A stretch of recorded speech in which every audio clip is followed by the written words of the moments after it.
Thank you all very much for coming.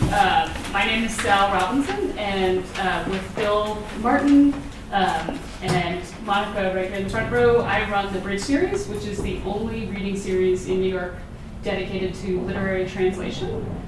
We have events monthly on all aspects of literary translation. And this spring, we've been doing a special series here at the Center for Fiction called The Business of Literary Translation. So this is part 3. Tonight, we're going to talk all the dirty stuff. Contracts, royalties, copyright. PG-13 rules, yeah. And that's some of the nuts and bolts. And yeah, I think that's probably it. So Alex Zucker is the moderator, and the panelists are introduced on your program, and maybe they'll give you the names as we go. But I think I'm going to just briefly introduce Allison Martin-Powell, who with Alex Zucker is the co-head of the Penn Translation Committee. Okay.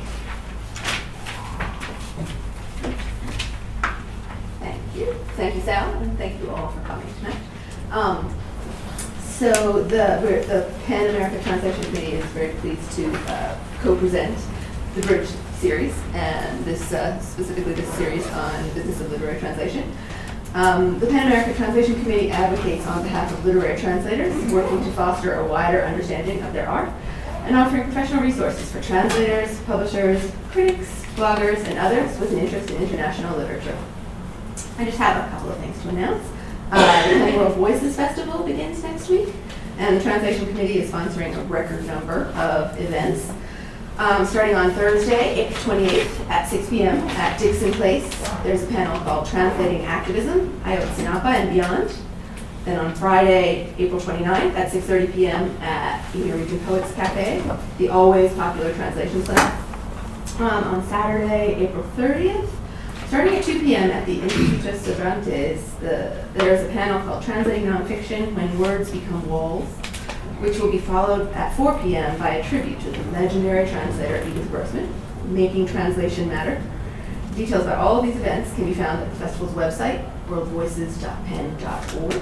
And the tribute may say that it's sold out, but tickets are free, and so you might want to show up, and so maybe last minute room. So since we're talking about contracts this evening, I think we're handing out the model contract. Is that you'll get a copy of Penn's model contract, which is the only contract for literary translation in this country, and it can also be found online, along with FAQs about the business of literary translation and the publishing process on our website, penn.org/translation. We urge translators and publishers to look at them. If you're interested in joining Penn and the Translation Committee, link is also included here. So, without further ado. Thank you. So, I'm moderating here tonight, but I'm also here to share my own experience as a translator. So, we're passing out the model contract. We're going to discuss some of the issues connected with it that have come up, again, for the Translation Committee, and then also for me personally in the time that I've been serving as committee co-chair. And then we're going to move on. We're going to ask each of the panelists to talk about their particular experience and expertise. So I just want to emphasize that in the time that we have here tonight, we're really just scratching the surface. We're not here to go through the contract clause by clause, as I've said, but to direct your attention to the most important issues when it comes to contracts for literary translation, especially since contracts are so rarely discussed in public. So you're not going to walk away from this panel an expert. And if you want to be skilled at reading and negotiating contracts, you have to practice the same way you do anything that you want to get good at. So we consider this model contract a starting point. It's a guide to what to look for when a publisher sends you a contract, and as such it focuses on issues from the translator's point of view. I want to emphasize that. So no contract that a publisher sends you will ever actually look like this model contract. There is going to be a lot of clauses in a contract that you get from a publisher that have to do with kind of more fine points of the law that are not in our model contract. I do want to say that we have an unfortunate situation in this country in that we have 3 different organizations representing translators. We have the American Translators Association, we have the American Literary Translators Association, and then we have the Translation Committee of PEN America, which is actually not an organization, but just a bunch of us who are translators who belong to PEN America. And yet, none of these organizations employ legal staff who can advise us on contracts. Meanwhile, there is the Authors Guild, which has been in existence since 1912, but there is not much of a history of translators joining the Authors Guild,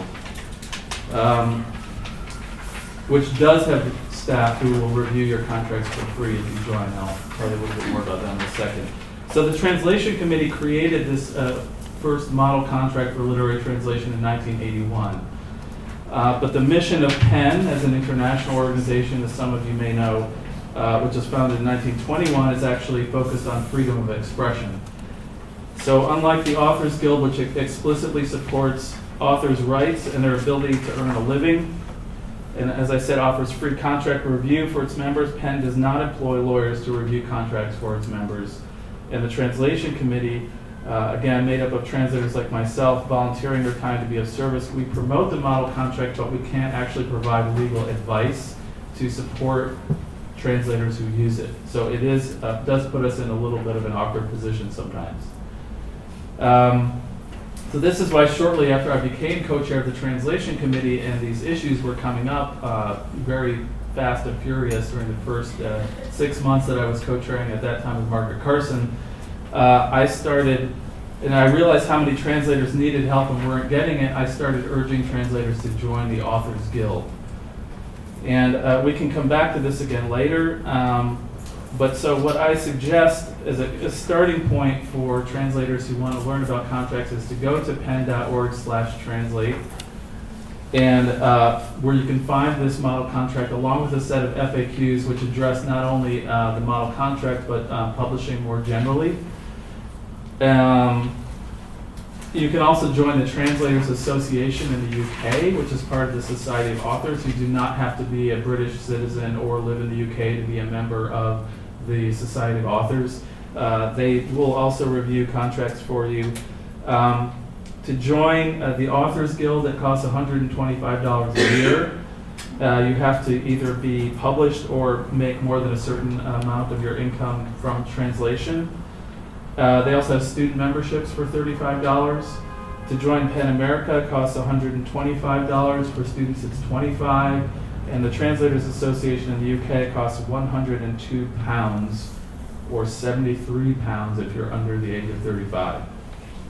So, before we get any further into the nitty-gritty, I just want to share a little bit more from a personal perspective to acknowledge how difficult it is for most of us, including myself, to negotiate contracts ourselves. Most authors have agents, but only a handful of translators do. And it's a very, for me at least, very awkward and stressful to have to negotiate, especially with a small publisher when often the person you're negotiating the contract is also the person you're going to be editing the book with. And if either side starts to take it personally, it can be extremely nerve-wracking. One thing that's helped me has been to keep in mind that when I'm negotiating a contract, and this has been more since I've been serving as co-chair of the Translation Committee, is that I'm actually doing it for all translators, and that helps me, but it doesn't mean it's not stressful. Another thing that I've discovered in the last 2 years is that actually there isn't unity among translators on what the most important issues are when it comes to contracts. Some translators tend to emphasize copyright, that it's very important for us to own the copyright to our work.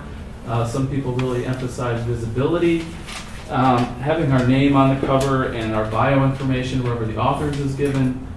But sometimes those people say very little, if anything, about fees, which is the rate that we're paid, usually per 1,000 words, or royalties. Meanwhile, most of the professional translators I know, that is people who don't work in academia or other jobs and depend on translation for most of their income, certainly agree that copyright is ours by right as creators of the work. We're entitled to the copyright to our work. but they point out that it doesn't put food on the table, and given the choice between visibility and higher pay, most of them would rather be paid more. So the way I see it, of course, is not an either-or issue, and it shouldn't be. As advocates, we have to argue for copyright, for credit where credit is due, and for fair fees. But my point is that all too often copyright is emphasized while fees are ignored. So with that, that's a little introduction. I'm going to turn it over to our first panelist, Shelley Frisch, who is a translator from German specializing in literary nonfiction, who's going to talk about how contracts have changed or not over the time that she's been working as a translator. Shelley. Thank you, Alex. So I'll be speaking as from the point of view of a translator negotiating these contracts in the David and Goliath situation that Alex was just laying out. A few words about myself. I translate mostly nonfiction, as I believe you just mentioned, and you quickly get typecast as somebody who does this kind of translation or that kind of translation. And my assigned role somehow is very, very lengthy, complex nonfiction, mostly biographies. I love the work that I do, but it's interesting how quickly many translators get put into a certain category. My first major contract with a major New York house was actually possibly the best contract I ever got. So it's sort of an interesting trajectory because you'd expect them to get better and better. Alex was saying that I might talk about how contracts have improved. In my case, my first big contract was really a spectacular one. And although with contracts I don't usually name the publishers because it might be better not to. My first contract was in this arena was to translate a Nietzsche biography, and this was for Norton with the wonderful editor Bob Weil. And he came to me with some suggestions. I never really negotiated a contract. I didn't know what even to ask for. But he insisted that my name be on the cover, that there be an entire page about me in the book. He said there are blank pages at the end anyway. We have a page about the author, and then there are just blank pages. We'll put in a whole page about you. And I said, okay. And he had me write a preface, and in all of the publicity materials, he ensured that there was ample mention of the translator's name as well as the author's name. And shortly after my book came out, he wrote a piece in Publishers Weekly about how his translators are his authors in the United States and needed to be treated appropriately.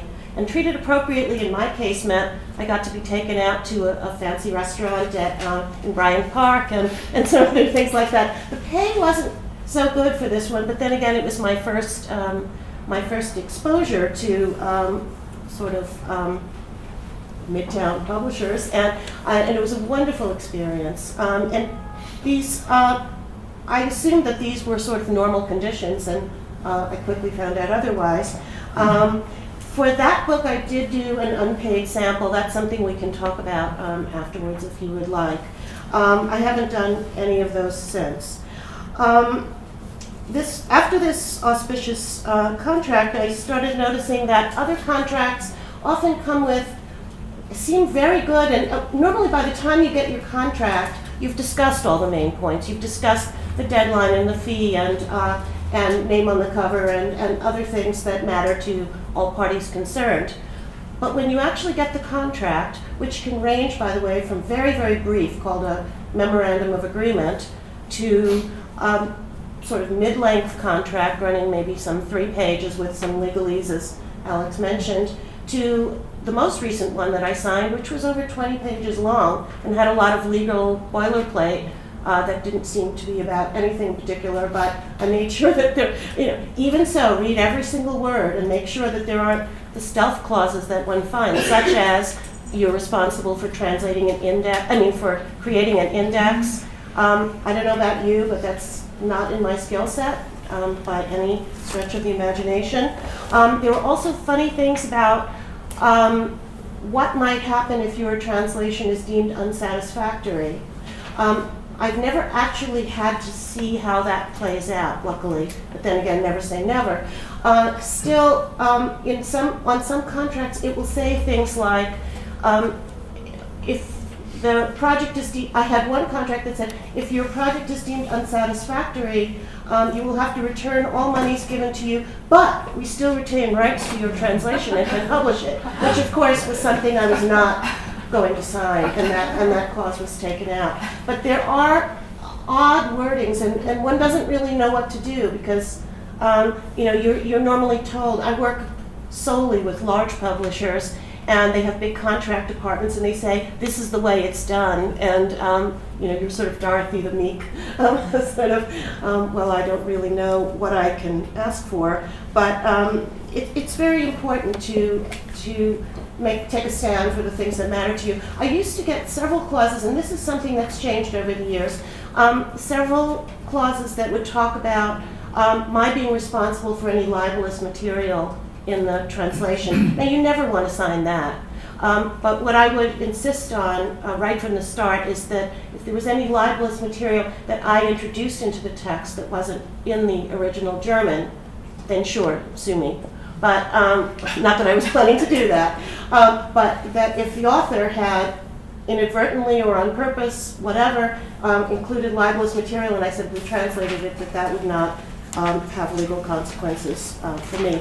I would strongly suggest that you read your contract several times, show it to somebody, just get another take on it. It's so exciting to get a contract and you just want to sign it and the 3 zillion copies of it that you have to sign. And it's also wonderful and a great moment, but do step back and make sure that it's the contract you would like to sign. I've even had one publisher, the only clue I'll give to that is sort of a giveaway, it's the world's largest publisher, said to me, well, why don't you send me your contract? And I thought, send you my contract? You're the world's largest publisher. But I said, okay. And I had my most recent one, which was a wonderfully generous one with LiveWrite, and I said, I really like this one. I sent it and I said, because of clauses X, Y, and Z. I think that they're the kinds of provisions I really appreciate in this contract. And they said, oh, we can't use any of that. And then there was lots of backpedaling, and they remembered that they did, in fact, have a Could I interrupt for a second and ask, Mhm. who was the person you were negotiating this contract with? That was with an editor or a lawyer? A lawyer, not a lawyer.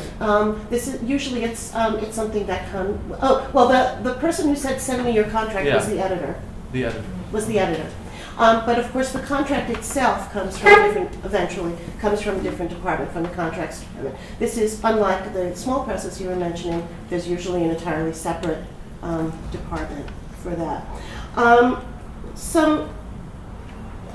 That contract, by the way, included clauses such as royalties from the very first copy sold instead of royalties, an advance on royalties, which is a very nice thing because that book has been my bestseller to date, and I'm very happy about that. Some changes I've noticed over the years, and I don't know if this is just in my contracts or if this is reflective of a larger trend in the publishing world, but I'm noticing that pay per word terms, in other words, when you hand in your text and it has so and so many words, you'll get paid a fee based on X number of cents per word. That's giving way to flat fees.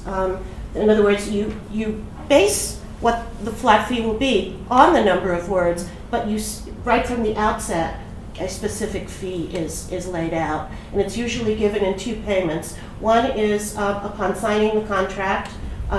You will have to nag a few times, but it's supposed to be on signing the contract. And the other is ideally on delivering the manuscript, but it can also be upon publication.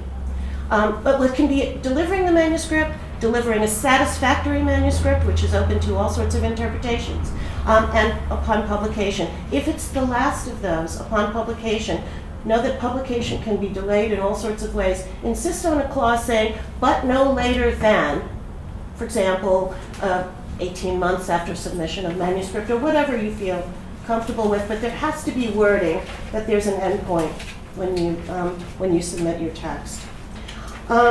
More publishers, it's been my experience over the last few years, depend on subsidies from foreign government agencies than was formerly the case. And those can be tricky. That's okay. Those can be tricky because, for example, and I don't know how this works with other countries, but with the Goethe Institute, which gives subsidies for many translations from the German, the Goethe Institute specifies that these cover only 50% of the translation costs and that the publisher has to cover the rest. But several times I've been presented with contracts saying, Goethe gave us X number of dollars and that's what we can offer you. And that is not what they signed with Goethe. The thing that they signed said 50%. So try to check as much as you can. These are hard things to check sometimes.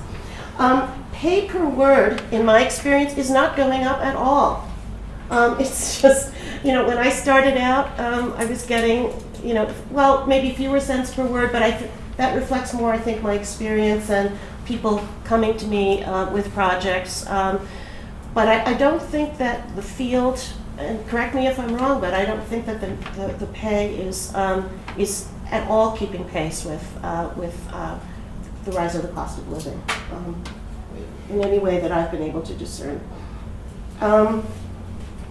In England, on the other hand, the contract that you can see online reflects fairly frequent rises in the suggested number of pounds per 1,000 words, or however it's phrased. There's still, then as now, unconscionably vague wording over what happens if the contract is deemed unsatisfactory.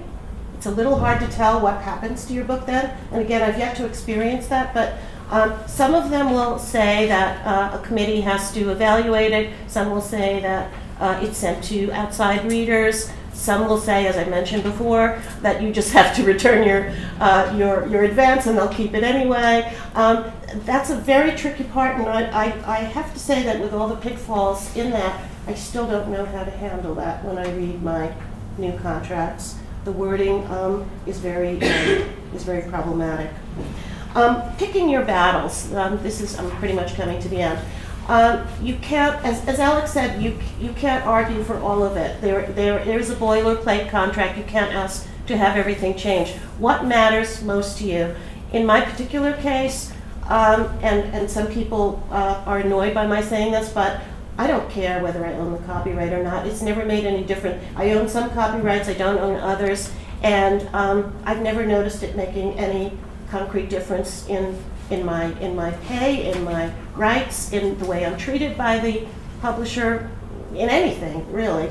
But there are people who feel just as strongly that it makes a big difference to them. So this is a battle you can either pick or not. The fee itself, it seems, is more interesting to discuss. How the fee is dispersed, upon the delivery of the manuscript is the best. Are there back doors to fees? For example, I've been given, when I was paid a somewhat lower fee for that Nietzsche book, I was given a very generous book budget, go figure, that I could buy all the books that I needed to do my research for that book, which was really wonderful. You're often told that you should be lucky you're getting the contract at all because it gives you the dreaded word exposure, and that you should be happy even not to get paid for the book at all. But this is, to my mind, that's a non-starter as an argument. I'm very bad at negotiating ebook royalties. I wish I were better at insisting on those. Also, subsidiary rights. These are things that were not in the contracts until a few years ago, and now increasingly are. In theory, you should get a higher percentage of royalties for ebooks because the overhead costs are lower. Whether that's in fact the case, in specific contracts, I've yet to determine. A battle that's critically important to me personally is to have a very generous deadline. The books that I translate are not the German equivalents of Jonathan Franzen. Nobody is going to be dying if they don't get this latest translation from German next week. There's not a lot of buzz around these books the way English books going into Germany are. Um, uh, as, the way books going to Germany is, well, and, I lost the first half of the sentence. It was sort of a German-length sentence. It's very important to me to have a generous submission deadline. I don't want to feel that I'm working around the clock, although, in fact, I do work around the clock. I like to beat my deadlines. I like to play a little game with myself and get them in prior to the submission date, which sometimes flummoxes my publishers. They're sort of, wait a minute, that wasn't supposed to be in for another couple of months. But I like it, even if it then languishes with the publisher. I insist on being named on the cover. I don't like the idea that it just has a banner across it saying international bestseller, as though it wasn't really written in any particular language. It just sort of emerged full-fledged as an international bestseller. It's important for me to have a bio in the hardcover edition on the back flap, and then in the paperback edition on the back cover. It's very important that if you have that clause in your contract, that your name will be on the cover. I start checking Amazon because they'll post the covers pretty early.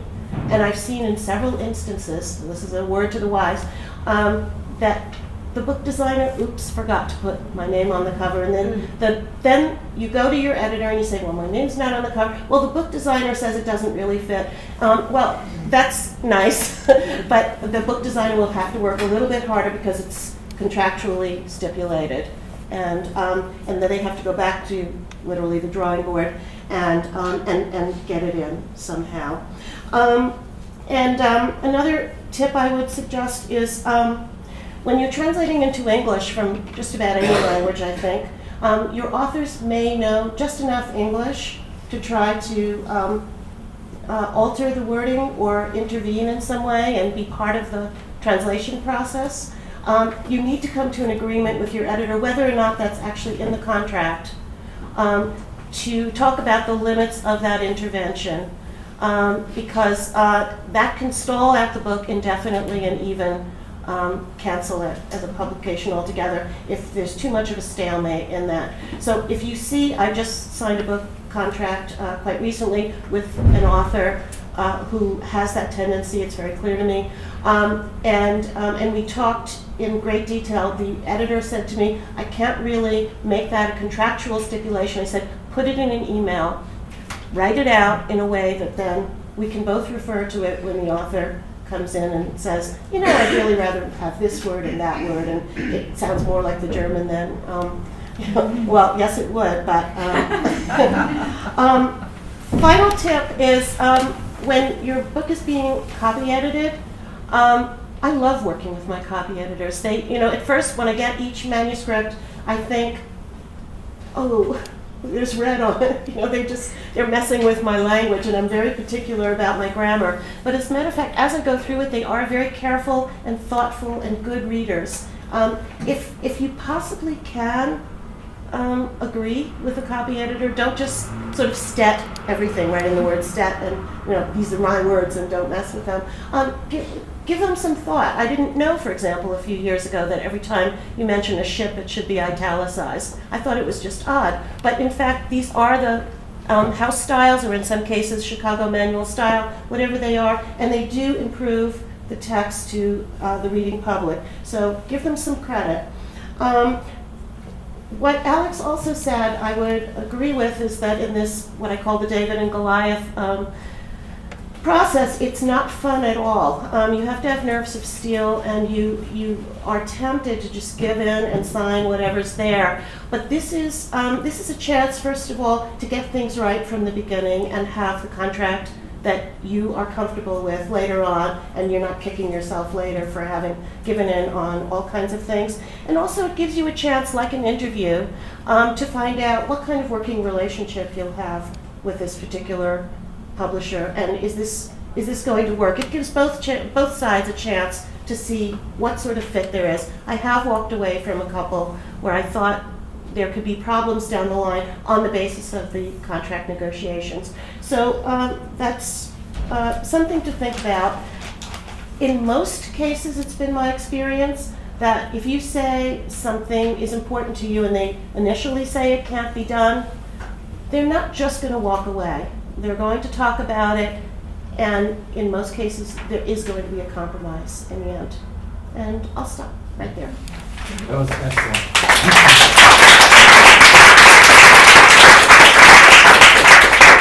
I think, Shelley really hammered home the biggest point that I always want to raise, which is that a contract is a negotiated document. It's not something that you either sign or walk away from.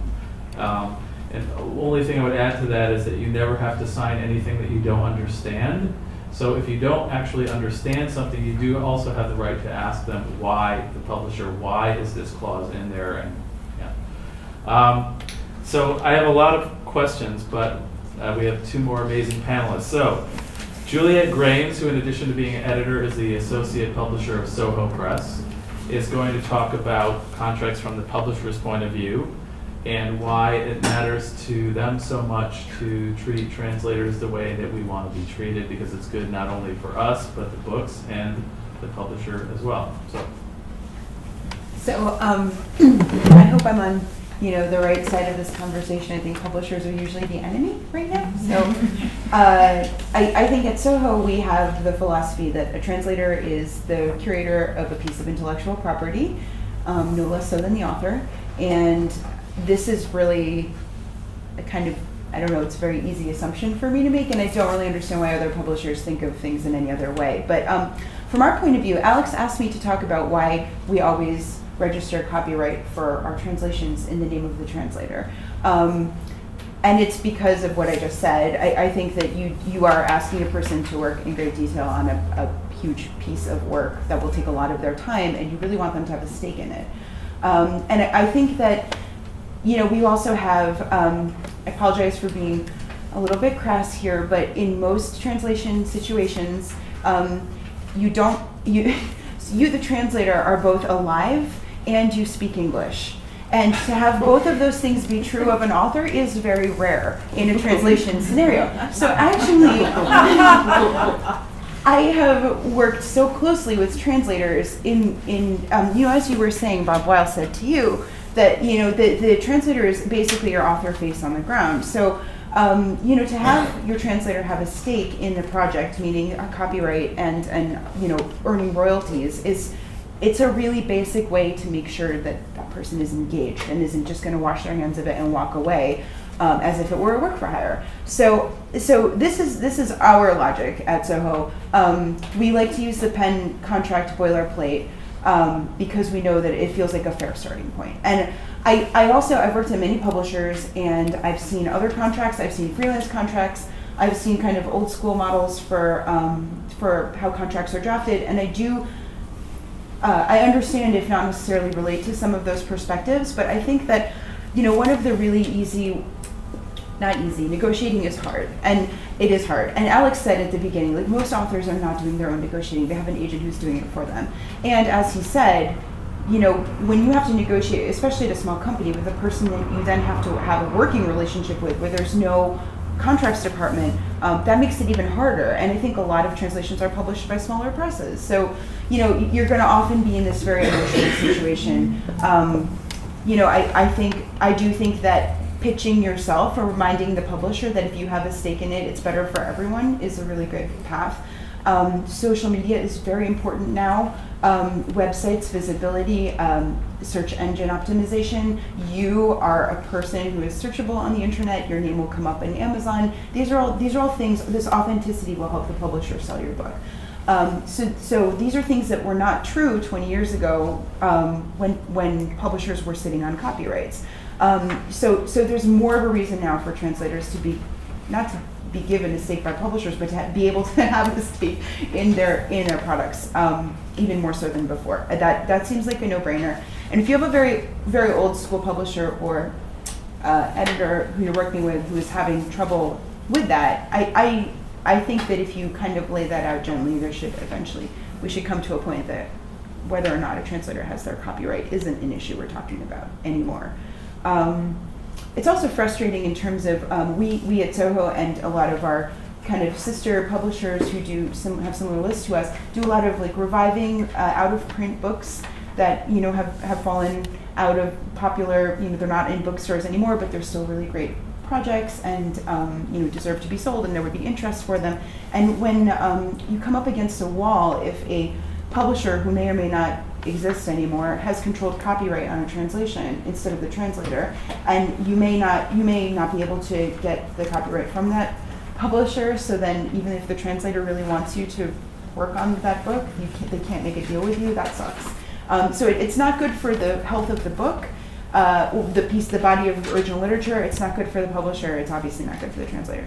I just think that it's very antique mode to retain copyright. That was one thing I was supposed to talk about.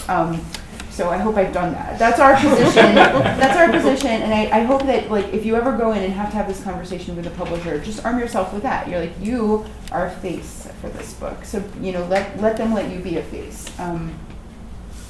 Is there anything else specifically you'd like me to talk about? Or? Maybe you could talk about royalties. Yeah, sure. Royalties are also really important. Like I said, there needs to be a stake for the translator in the health of the book. I think I do have a couple translators who don't receive royalties, and in those cases they ask for a higher fee at the onset to make up for that. And I think, and that's like usually because they live in a country that has a weird banking law and they don't want to cash multiple checks. They just want their advance check. But so I'm not going to tell you that I pay royalties to all my translators, but I offer it to all my translators.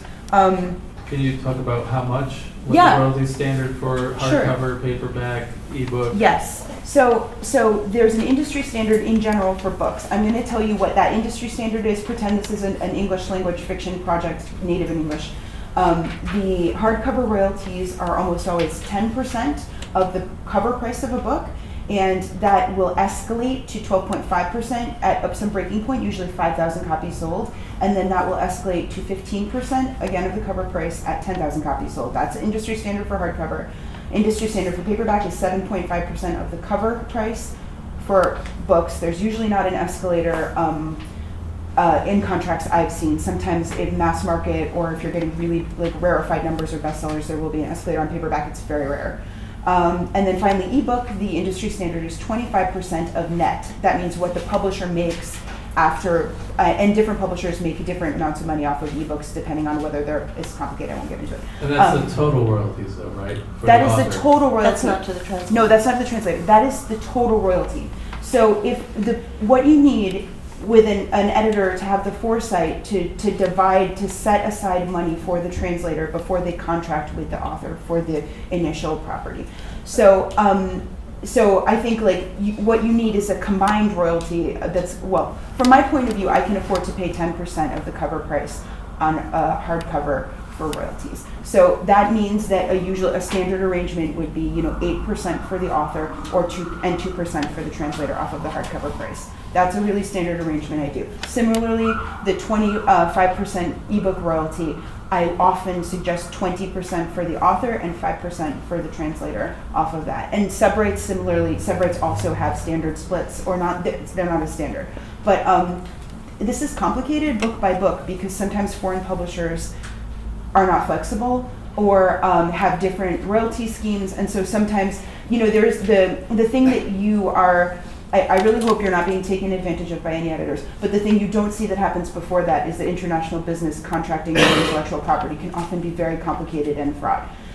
So I'm often coming into my standard situation not having as many ducks as I want, or they're not in the right row, they're in a circle or whatever they're doing. But those are really, really standard things that you should be able to ask for. And if your rates that you're getting are vastly different from that, then dig a little bit into why. And there's also something, if you're dealing with a smaller press, there's always, and we always have cash flow situations, which is why they're asking, oftentimes you said to ask for the second advance on delivery and acceptance. I loved your note about the or within X number of months. That's really good. So, we're always we're often chasing our tails in terms of we're trying to get our outgoing cash flow to land at the same time as the incoming cash flow when the book publishes. Keep in mind that if the editor is engaged and wants to contract the book, they are probably going to do what they can to work with you. They probably have a stake in it. So don't be afraid to negotiate and ask for these things. But there are also all these other factors behind it. Did I cover that? Yeah, that's great. That's great. And because we're going, I don't know if it's up or down the food chain. I don't know. But we've got Okay. translator, publisher, and then Jackie is going to talk, who works as a literary agent at the Wiley Agency. So what she's going to do is illuminate this part of the, maybe I shouldn't have called it a food chain. That's really ugly. But anyway, so Sue, this part of the process, As a translator, you're quite wealthy. the process that we as translators normally know next to nothing about, which is what happens when an author, a foreign author, signs a contract and they're represented by an agent. Is there something going on there that affects what happens to us as translators in our terms?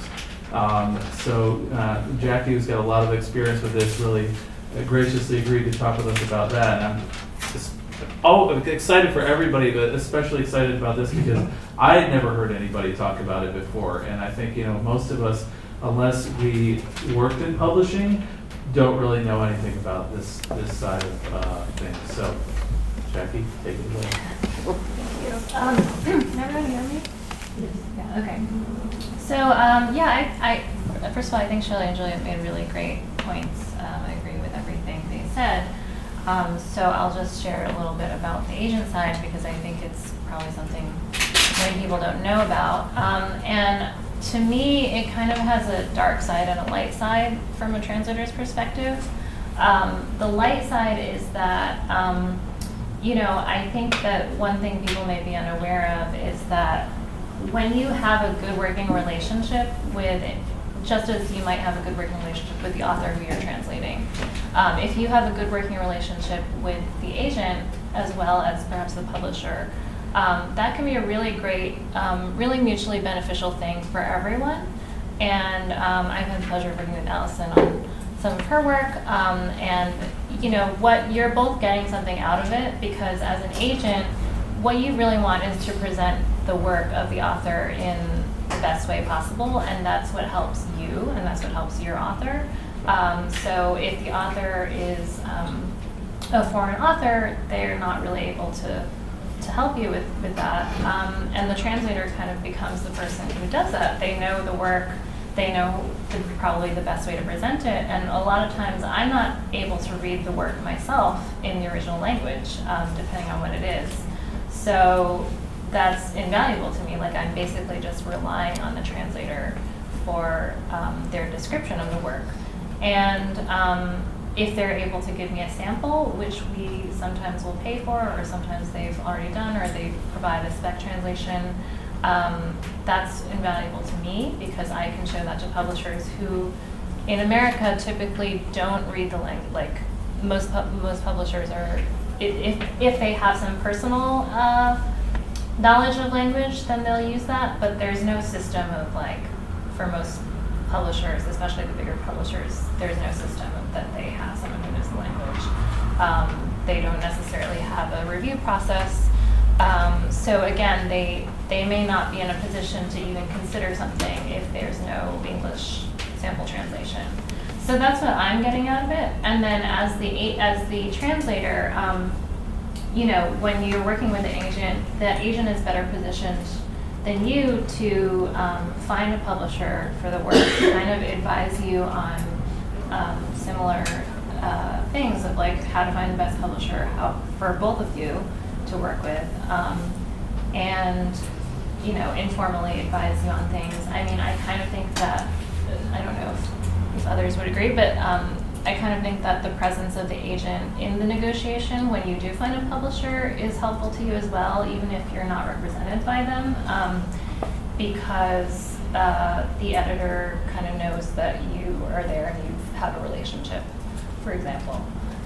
Just as, you might have a good relationship with the author, that helps you too, because the author might be in a position to say, well, I want you to treat my translator well. This is who I want to translate my work.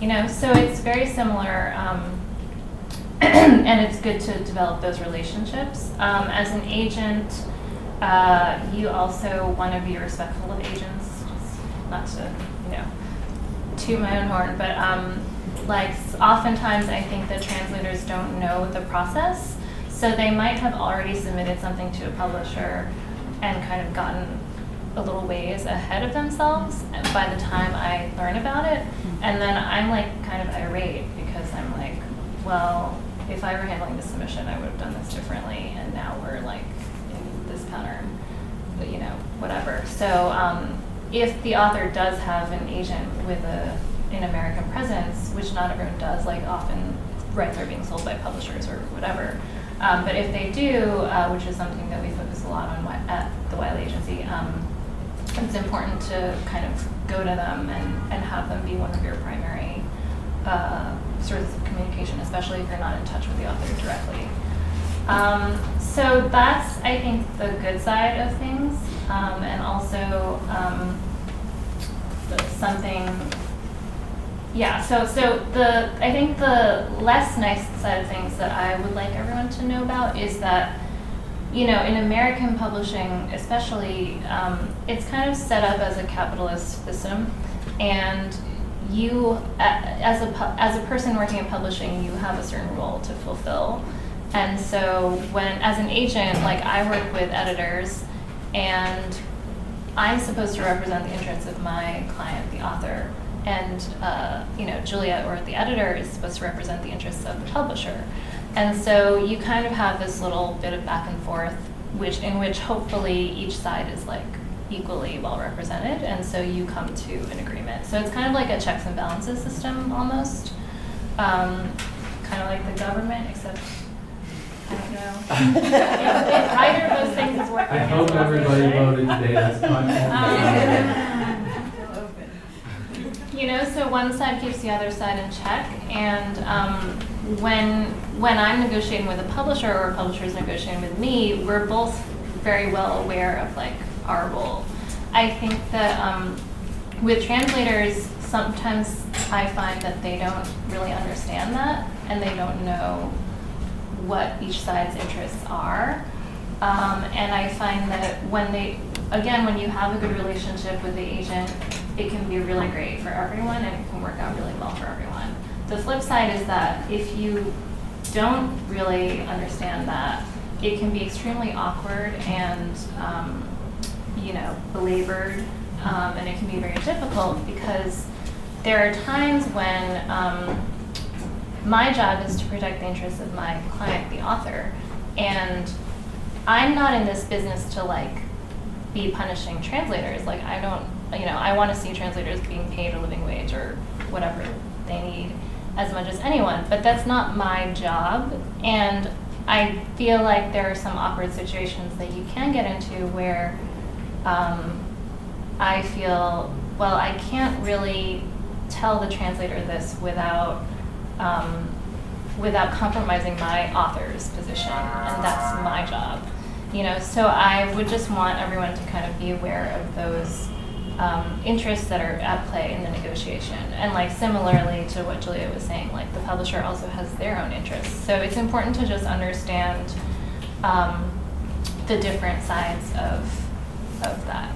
It's really helpful, I think, to have that illuminated. And I do have two questions for you, though. One is, have you ever intervened on behalf of a translator in that negotiation? I know you said it's not your job to, but if so, how? And, you know, for instance, I translate Czech, so most of the authors that I've translated do not have agents, or if they have an agent, it's somebody in the Czech Republic. It's not going to be somebody at the Wiley Agency. How would a translator establish a relationship with a literary agent at an agency in New York City? How does that happen? Maybe we can go to the first one first. Okay, so the Maybe first hardest. question was about intervening on behalf of a translator. Specifically in terms of their contracts, like royalties or anything having to do with their contract. So like I was saying, it's very, very tricky for me because I'm working with a translator, and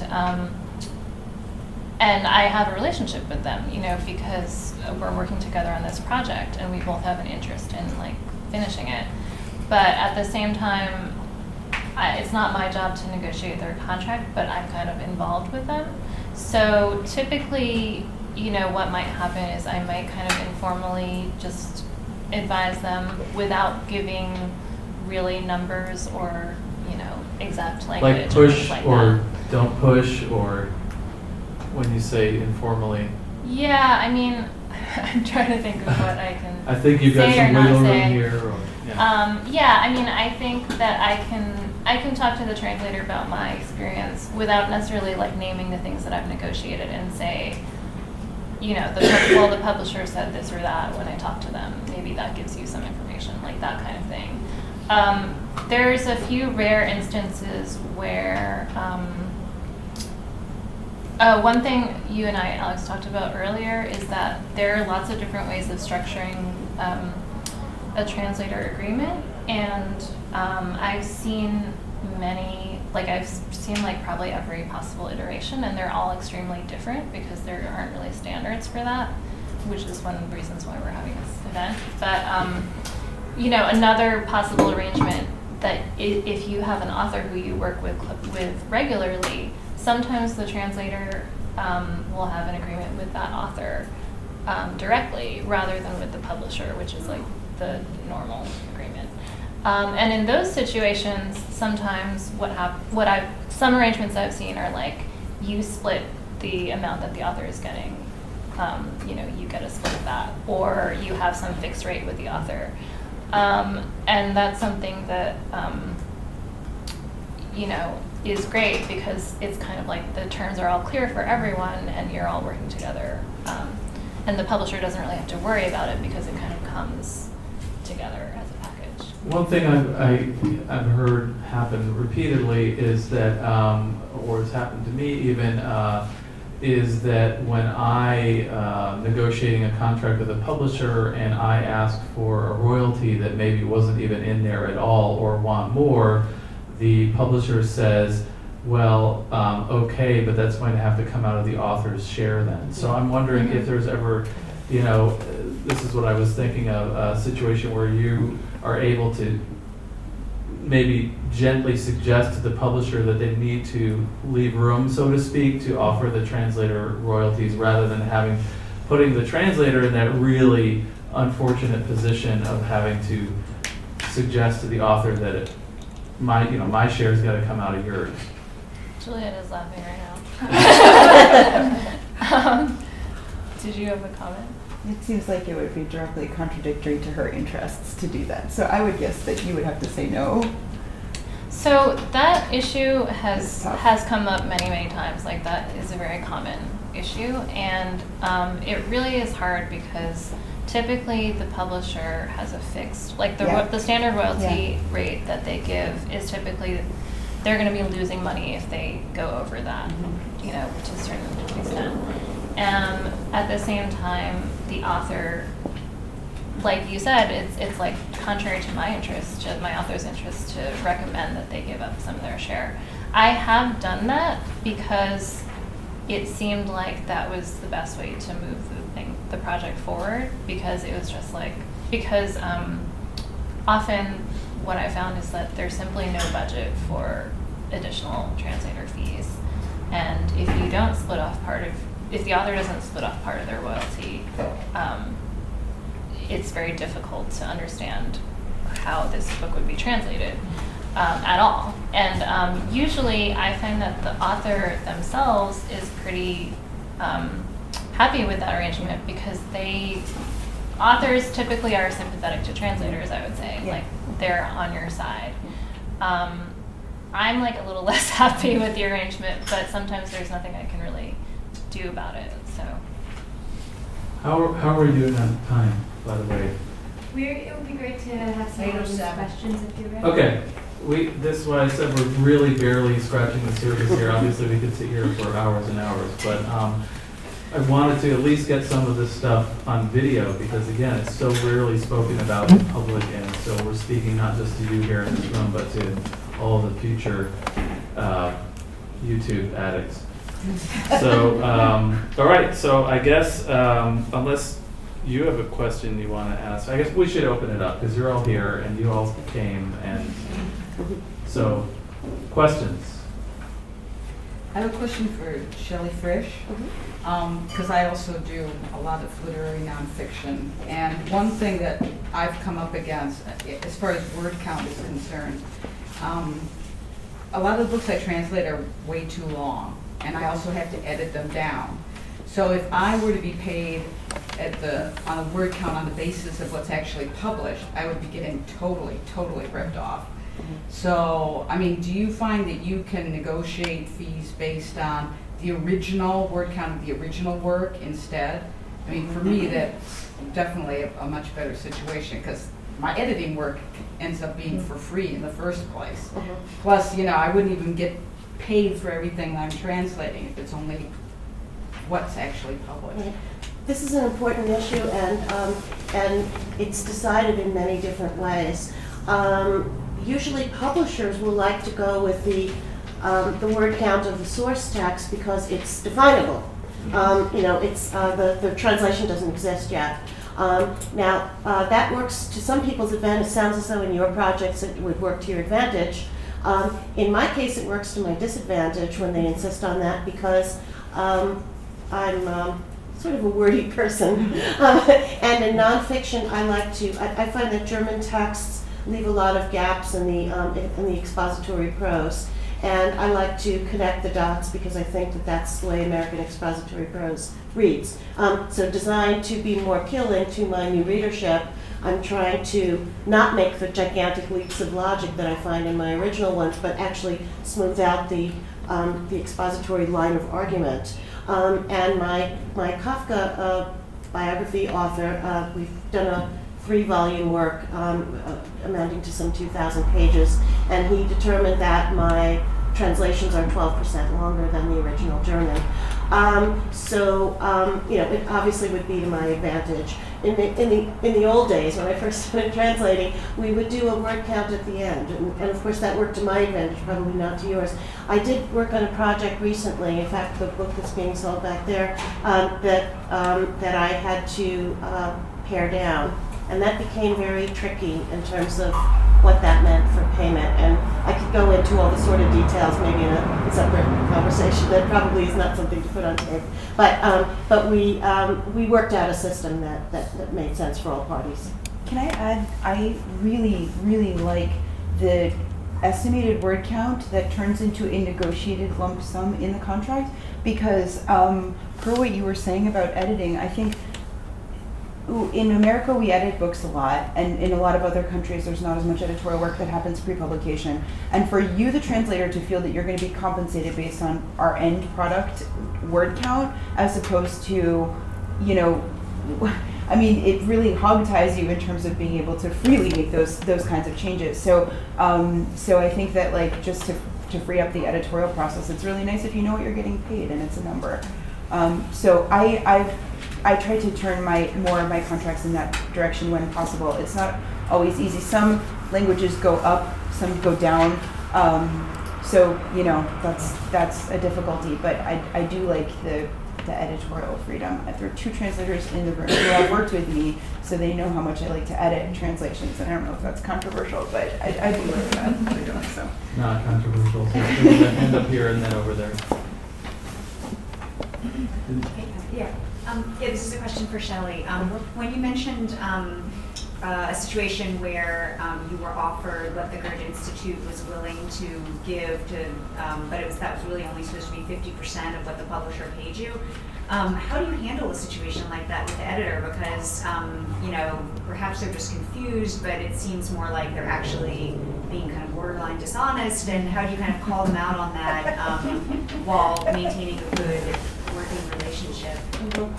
First, I should preface this by saying that didn't happen to me personally, but I've heard of several instances. And I went to a meeting of the Goethe Institute at the Frankfurt Book Fair, where the disperser of Goethe Institute money addressed this issue and said that it was very common among the American publishers that he works with, that he offers a certain amount of money toward the translation of the book, and it winds up being interpreted as the sum total. You shouldn't take a contract that will not pay you adequately for your work.